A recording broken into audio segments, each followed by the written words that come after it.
La cathédrale Sainte-Marie de Conakry a résonné ce samedi de chants liturgiques dans une atmosphère empreinte de ferveur et de gratitude. À la tête de cette messe d'action de grâce, le Premier ministre Amadou Ouriba, venu partager ce moment de communion avec la communauté catholique, une cérémonie marquant la reconnaissance des fidèles pour l'élection du pape Léon XIV, successeur de Pierre à la tête de l'Église catholique.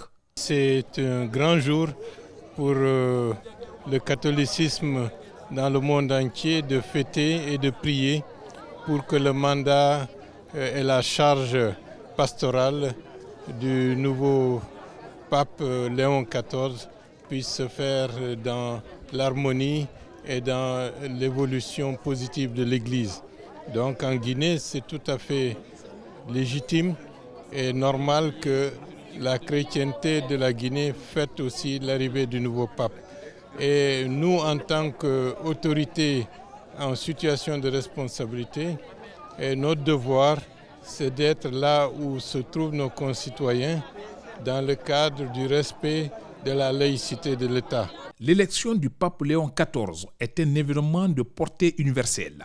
C'est un moment d'unité, de foi et de renouveau spirituel que les fidèles chrétiens saluent avec respect et espoir pour la paix dans le monde. L'élection du pape Léon XIV, ça s'est passé dans la communion profonde de tous les chrétiens de tous les continents.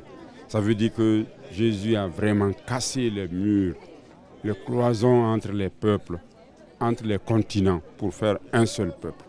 Donc nous disons merci à Dieu pour cette manifestation de la communion, de l'unité de l'Église. Après le grand pape François, le Seigneur n'a pas laissé son peuple orphelin. Il lui a donné un nouveau pasteur en la personne du pape Léon XIV. Nous rendons grâce à Dieu pour ce don. Nous savons encore compter sur la puissance de l'Esprit Saint qui a été à l'œuvre pour son choix, qu'il puisse continuer à l'affermir dans sa force pour qu'il puisse accomplir sa mission. Les fidèles n'ont pas boudé leur plaisir. Pour eux, cette messe est bien plus qu'une tradition. C'est une démonstration d'unité et d'espérance pour l'avenir de l'Église.